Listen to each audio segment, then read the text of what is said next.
Which is best when it comes to buying a budget beater? Is it Audi? Is it Mercedes? Or is it BMW? Well, I'm going to compare these three cars in a series of challenges. Oh, I oversteer. Whoa! That was the wrong gear. Oh, Sam.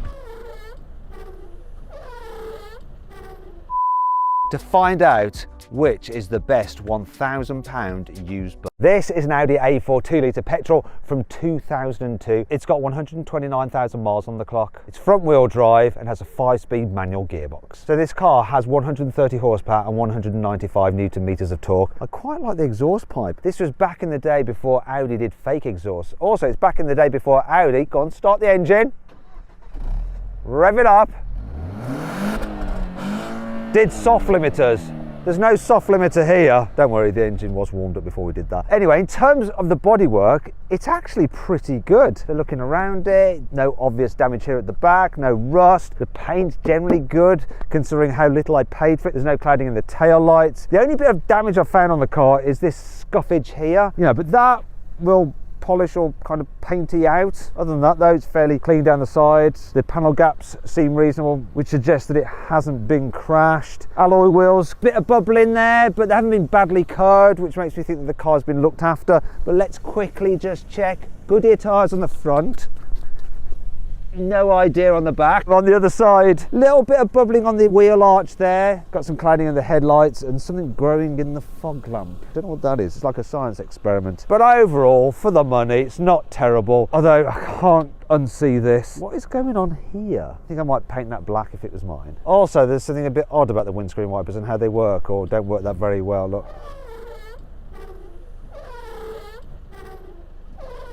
Spray. That's annoying when it's raining.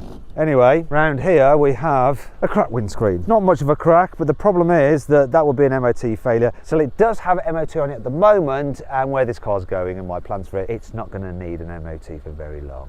We're moving up market now with the Mercedes C180 compressor from 2003. Once again, cost £1,000 and it's got 126,000 miles on the clock. Look at this, lovely, all important 3-pointed star. That's worth the money alone, isn't it? So underneath the bonnet, we've got a 1.8 litre petrol engine with a supercharger, hence the name compressor. Puts out 141 horsepower. In terms of the exterior bodywork, there is no rust on it anywhere. Just don't look around this side. Wait a minute, I said don't look, no, you don't want to see that, don't want to see that.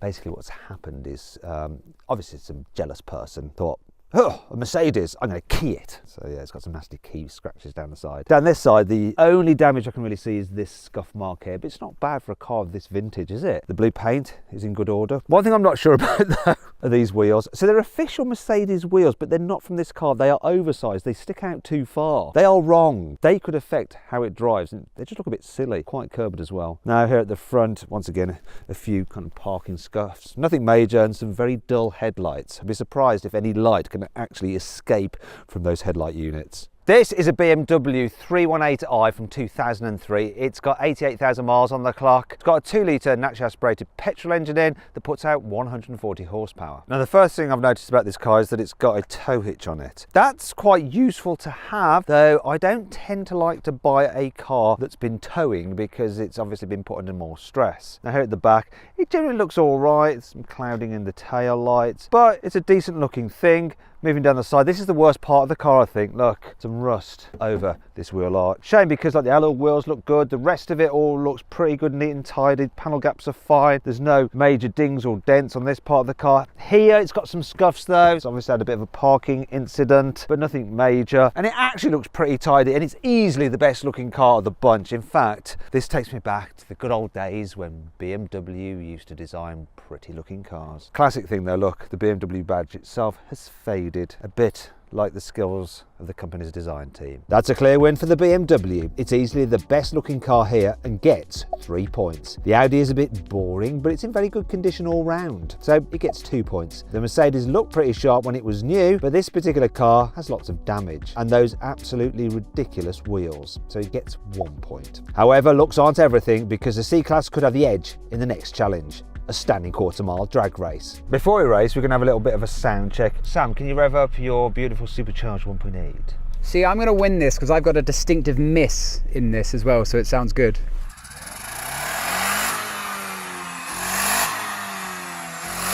It's like a poppy bangy miss. I quite like it.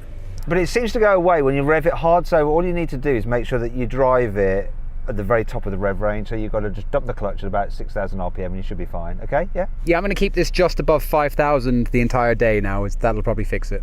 Good. Rory, let's have a listen to your Audi 2 litre. About as interesting as the colour scheme. It actually sounds a lot healthier than Sam's car, but let's have a listen to this BMW.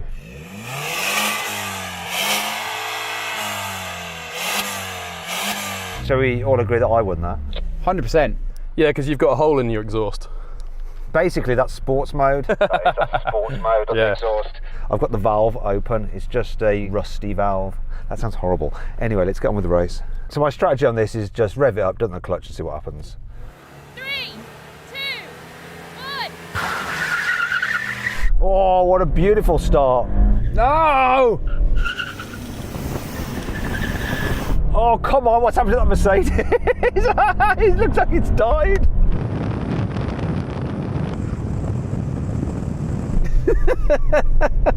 That was a 1 tyre fire, maybe 2 tyres. It's me and the Audi.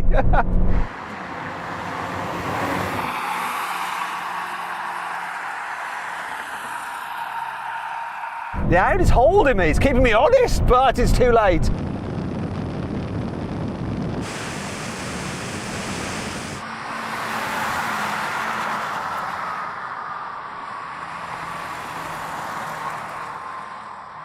Yeah, I think that misfire in the Mercedes has kind of hampering things a bit. Oh, yeah, so we've turned the ABS off. Oh, Sam. So what happened? I mean, to be fair, I could hold a little bit more slip on the clutch, but this hasn't got as much power as you. I thought it was actually broken. Was it not broken? Was that like operating fine, you think? I'll slip the clutch and get some more wheel spin off the next launch, but it won't be massively better now. How was it for you, Rory? There was either a 1 or 2 tyre fire at the front of my car, and it spun for a long old time, but I was never going to catch you. Good, but not good enough. I'll tell you what, I'll give you guys another chance, but I don't think you're going to win. Just manage your slip, manage your launch better. Come on, guys. It's not like I picked the easiest car to launch for myself, but I might have done that. Come on then, pro driver, let's see what you've got. We're paying you to be a pro driver. I want a discount. You get a massive discount. Is that reflected in your performance? 3, 2,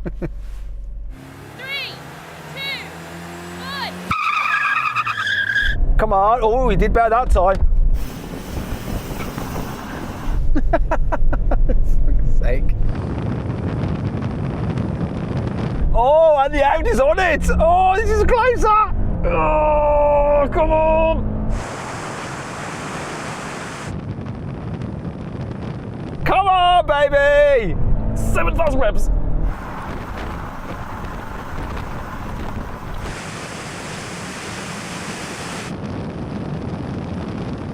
No, he's been dropped again, hasn't he?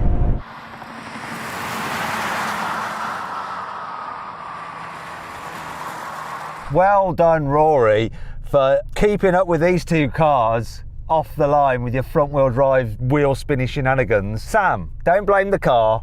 It was a better launch. I think I beat you on reaction, but I did. It's just missing. It's got no power. So then what exactly happened? Well, the BMW won. It completed the standing quarter mile in 17.2 seconds. The Audi came second in 17.6 seconds, and the Mercedes was last with a time of 20.7 seconds. But this is only half the story. I'm also going to test how close these cars can get to their claimed 0 to 60 times a little bit later in the video. But before that, Sam had an idea of how to make his Mercedes a bit faster. Our Black Friday sale is here, and you can bag yourself some brilliant deals on CarWow. So if you've been eyeing up your next car, you could save thousands of pounds. Here's just a few of the deals I've found today. This much off an Audi Q4 e-tron, this much off a BMW 3 Series, this much off a Nissan Qashqai, and this much off an MG HS. factory order or stock, buying or leasing, there is no time to bag a deal like this Black Friday. If you want to check out the amazing deals right now, then just click on the pop-out banner appearing in the top right-hand corner of this video. Alternatively, if you're watching on a smart TV, just scan the QR code on screen now using your mobile phone, or just follow the link in the description of this video and see how much you can save. I think this would be faster in reverse. Okay, should we have a little reverse drag race? Do you want to call it in, Sam? 3, 2, 1, go. Way! I'm maxing out now. Come on! I'm gonna go full dad.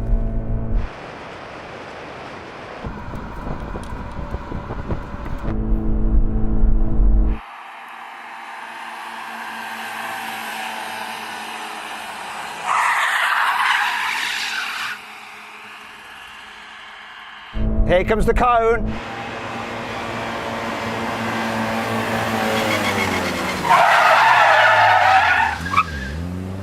Woo, it's victory! Yeah, so this is equally as slow in reverse as it is forward. Yeah, you bailed, mate, you bailed. Okay, so clear victory there for the BMW. So then what exactly happened this time? Well, the BMW just about beat the Audi. And even though the reverse drag race was Sam's idea, he got bored and bailed out halfway through. But now, I want to see how these cars perform at Autobahn speeds. After all, that's what they were made for, right? Okay, let's have a rolling race. Second gear, 30 mile an hour, roll on, and we'll race over the half mile. 3, 2, 1, go. Oh.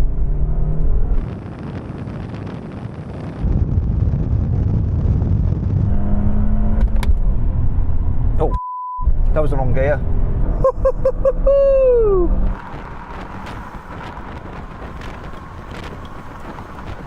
I went straight into fifth.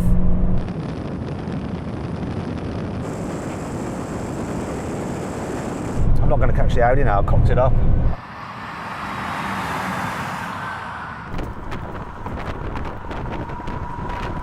This isn't my finest hour.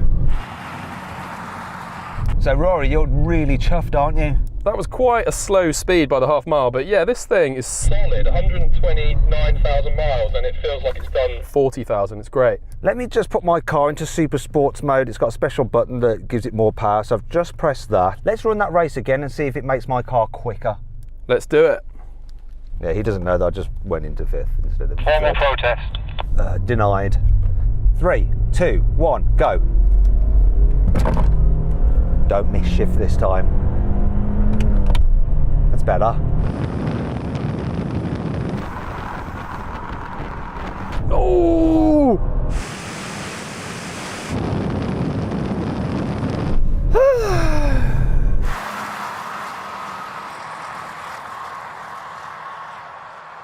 No, I haven't got it. I haven't got it this time. Ha ha ha, Rory. It appears that my sport button worked.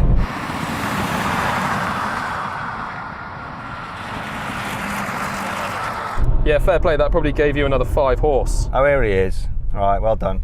Thanks for coming. So the BMW won all the quarter mile drag races and the reversing drag race, and when I didn't mess up my gear changes, it won the rolling race too. So it obviously gets 3 points. The Audi came second, so it gets 2 points, and the Mercedes came last in every single race, so it only gets 1 point. This means the BMW is in the lead with 6 points, the Audi is in second place with 4 points, and the Mercedes is last with 2 points. But there was clearly something wrong with the Mercedes, and Sam wasn't happy. Can you make it go faster?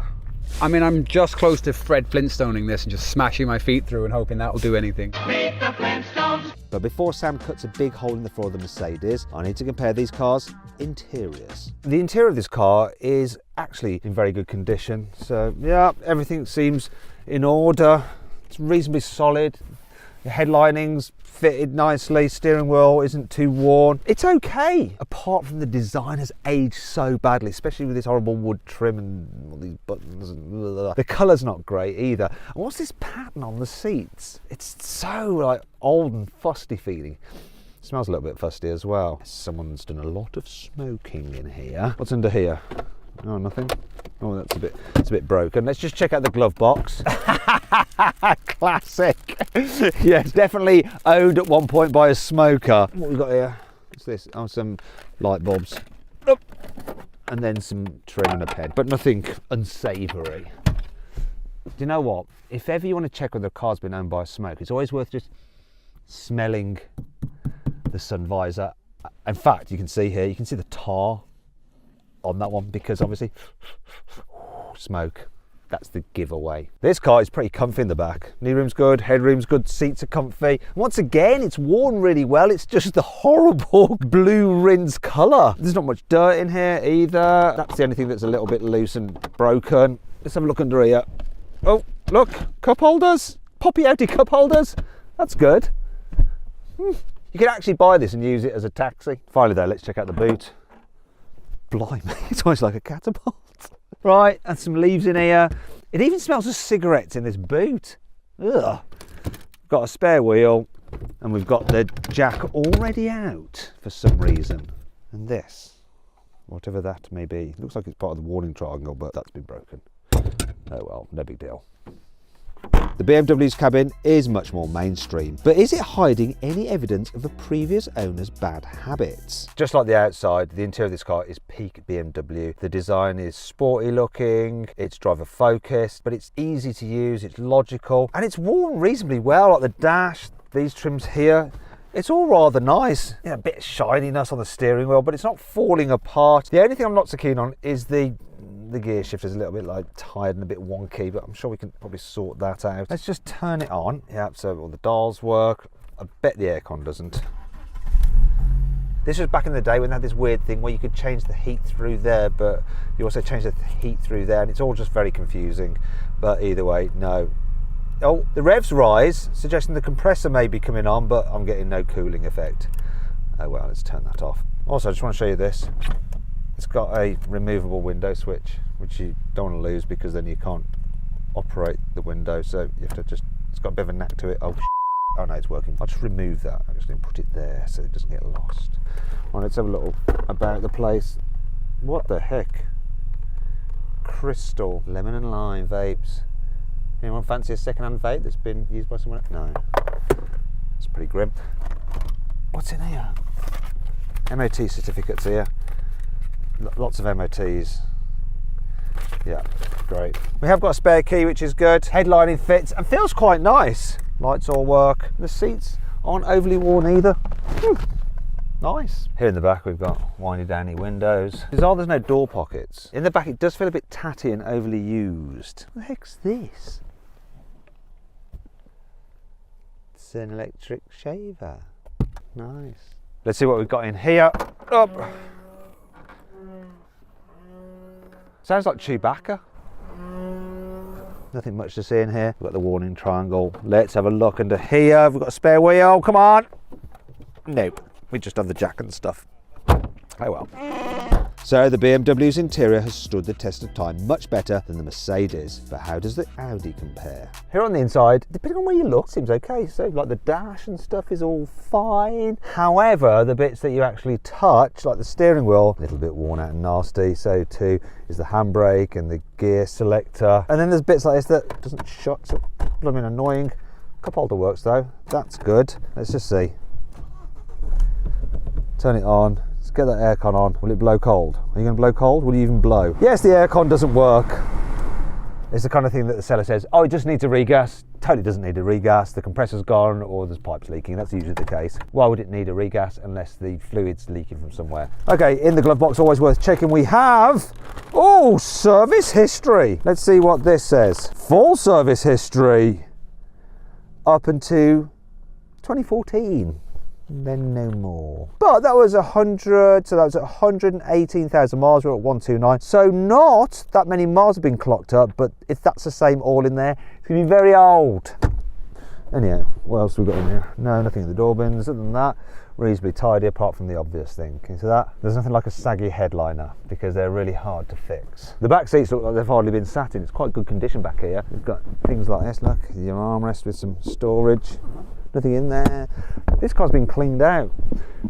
And this is weird, look, you've got folded down his seats, but there's a little lock there so you can lock them to prevent thieves from getting in your boot and then getting into the main body of the car. The boot is a decent size. Once again, it's been nicely cleaned out by the seller. Underneath here, you've got a full-size spare wheel. Look, oh, we've got a Goodyear tyre on that. We've also got a little toolkit in there.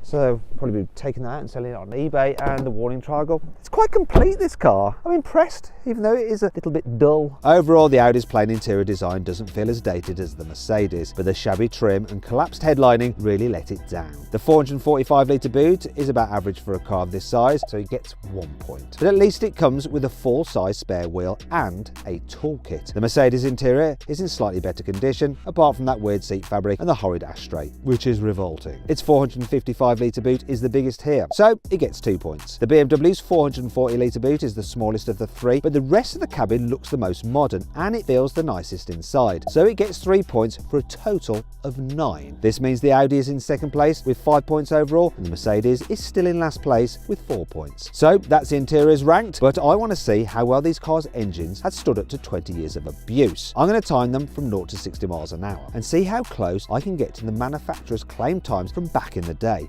This car's supposed to do 0 to 60 in 9.3 seconds. Let's find out what it can do in reality in my hands. Rev it up. Something about there. 3, 2, 1, dump it. Oh, it was a bog. I'm gonna go again. I reckon we can do better than that. Let's get those wheels spinning. Ready? Just all the way up. 3, 2, 1, go. That's better. Oh, brutal gear change. Oh, look at that! 9.46, not too bad! When you consider how old this thing is. Clutch kick. Oh, into the weeds almost. Well, the Mercedes with its dodgy engine was over 7.8 seconds slower than its claim figure, so it's lucky to get 1 point. The Audi was only 0.18 seconds slower than its claim time, which is pretty impressive, so it gets 2 points, but the BMW won. It got within 0.16 seconds of its claim 0 to 60 time, so it wins this test. And this means the total scores now are 12 points for the BMW, 7 points for the Audi, and 5 points for the Mercedes. But how will these cars compare in a brake test? You need to wait for it. Oh, no, let's just do it from 60. You won't get to... Oh, here we are.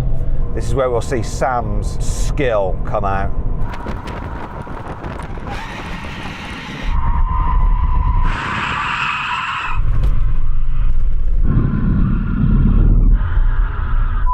Hell. I think I'm about to have my discount disapplied after that, Sam. That shows you exactly what the difference is between a professional and two absolute amateurs. Did I win something? You did. When it was down to driver's skill and not the car, you won. Well done.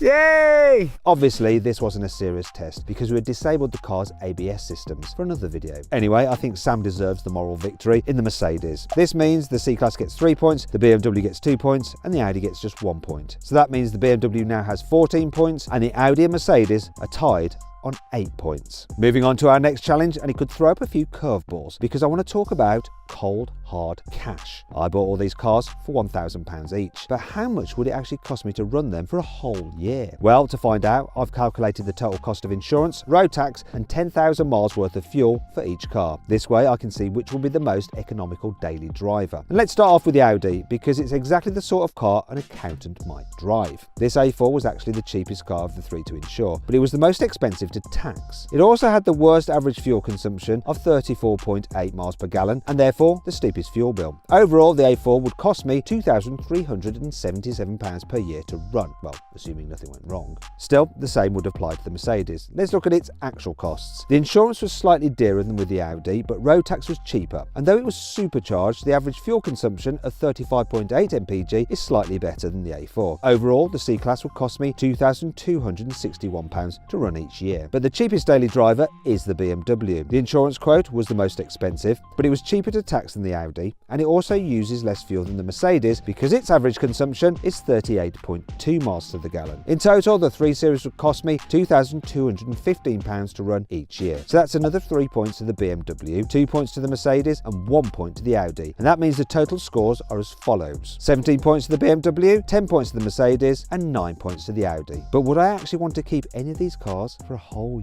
year? Well, let's find out what they're like to drive, starting with the BMW. So the clutch is quite high, it's probably on its way out. The suspension feels okay, no strange noises coming from it. Steering is responsive, though hang on a minute, as I go a bit quick I'm getting a bit of wobble through the steering wheel and the wheels need balancing, or maybe it's something more serious. There seems to be a bit of a flat spot at various points in the rev range. Oh, look at the steering wheel. But you know what, the handling's pretty good. Whee! Up-oh!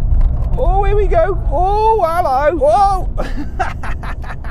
Come on. Classic BMW gear shift of this era. A little bit springy, but not bad. Doing. In terms of noise levels, it's not too loud in here. I quite like this. You know, I think this is a bit of a steal, this thing. I'm pleased with this car. I would happily smoke around in this. I really would. Oh, let's have another little... Oh, hello, it's gone wrong. Oh. Sometimes crap cars are better than new cars because you just don't give a shit.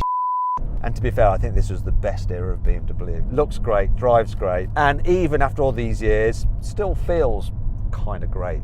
But what if you don't care about sporty handling? Maybe you just want something comfortable and relaxing. In which case, would the C-Class be a better choice? This car feels horrible. There's a misfire which is just making it very unresponsive. There's no aircon at all and it's just blowing hot, even though I've got it on cold, got no speedo reading. It feels really heavy in the steering and just a bit notchy. This is on the wrong wheels for this car, they're just not right. In terms of the suspension though, it actually goes over bumps really well. It's just the steering and the engine that's letting it down, and the fact that I'm sweating. In fact, I think I can smell a bit of coolant. Maybe there's a radiator leak. We're getting a warning on the dash about the coolant, but that could be because we've removed the fuses for the ABS and the ESP. Oh, it doesn't feel very playful either, just sensible, soft and squidgy. This car is very much just like a cruiser. I'm just not sure exactly how far this one is going to be cruising until it conks out. I think I want to get out of this. I'm not enjoying it. I'm starting to think that £1,000 is just too little to spend on a supercharged German saloon. Who would have thought? But what about the Audi? Will this A4 be better to drive than the C-Class and the 3 Series? The steering wheel, it's kind of like not letting me concentrate on the rest of the driving experience because all I can think about is, whose hand's been on that? Also, the headlining just tickling my hair. I'm thinking, whose head's been on that? But let me focus on this car. So suspension, squidgy, soft, absolutely fine. Doesn't seem to be any shaking through the steering wheel. Brakes seem to work okay. It steers pretty predictably. Front wheel drive, you know, it doesn't really have any surprising oversteer characteristics. It's all pushy understeer, but fine. Engine smooth, it's responsive, it works. Gear shift is adequate. Other than that, I'm fine with it. Get away with just driving around in this. Let's see how agile it is or isn't. Oh no, lots of understeer. Wonder what will happen if I do this. Oh, there's not even any handbrake left. Let's try again. Oh, here we go. Oh, oversteer. Whoa, whoa, whoa. Yes, baby. Oh, oversteer. Whoa, whoa. Totally intentional. I've got in one tyre fire galore. This Audi is more fun than you'd probably imagine. Well, if you paid next to nothing for it and you don't care if you break it. But which one of these cars do I love driving the most? Well, it's definitely not the Mercedes. It should be the most relaxing car here, but the engine misfire means it's slow and unresponsive, and the dodgy wheel modifications have severely affected the handling. It is nice and quiet to cruise in though. Meanwhile, the Audi is a very good all-rounder. It's easy to drive, everything seems to work, and it's more fun than you might give it credit for. But it still isn't as good as the BMW 3 Series. Sure, the BMW's clutch is pretty worn out, and there might be some gremlins hiding in the suspension, but apart from that, it's actually great fun to hoon about in. So that's another 3 points to the BMW, 2 to the Audi and 1 to the Mercedes, which means now in total the BMW has 20 points and the Audi and Mercedes are tied on 11 points. But I've got one final test in store for these cars. Right, now we're going to have a drag race with a difference. We're going to actually do it in tick over, but the idea is that once we start the race, we get the cars rolling in first gear and then we jump into the back seats, and we're only allowed to steer if we absolutely have to. Let's see which car wins. Okay, here we go. 3, 2, 1. Go on, don't stall. Oh no. I've not stalled.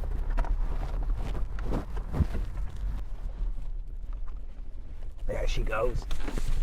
Oh, I like.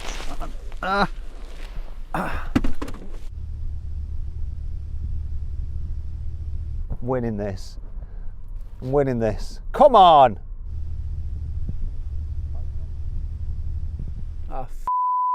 Oh, sorry, camera. I sort of want to change gear. Can I change gear? No. Where's Sam going? Sam, where are you going? I don't know. It seems to be a wheel weight issue. I'm starting to drift now. The Audi's tracking straight and true. Hopefully, I can make it to the quarter mile before I actually leave the runway, because that would be a disqualification. I don't think I'm going to. I was about to leave the runway already. Sam is disappearing. Sam, you're out the race. Oh no, I don't think I'm going to make the quarter mile. On my current trajectory, I'm not going to make it or hit the cone. No, I'm not going to make this. Oh no! I think I'm out. It's a victory for the Audi. Even though it's not as fast as the BMW, it's going straight. Whoever's on end cam, I'm coming for you. Are you going to make it, Rory? Are you going to make it to the cone?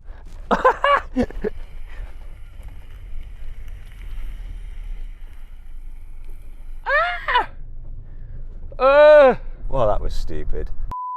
Well, none of the cars managed to make it to the quarter mile, but I'm going to give the Audi a bonus point for getting close to the finish line before leaving the runway, especially considering how badly the BMW and Mercedes performed. So how does this affect the final scores? Right, so in third place it has to be the Mercedes, reason being its engine is just not running right. Second place goes to the Audi. It's actually good, it's in good condition, but it's not quite as good as this BMW 318. I think this is an absolute bargain. So much so, I'd be happy to run around in this myself for a few weeks, but I'm not going to get the chance to do that. You see, I'm here at a quarry and we're going to do something pretty extreme with these cars.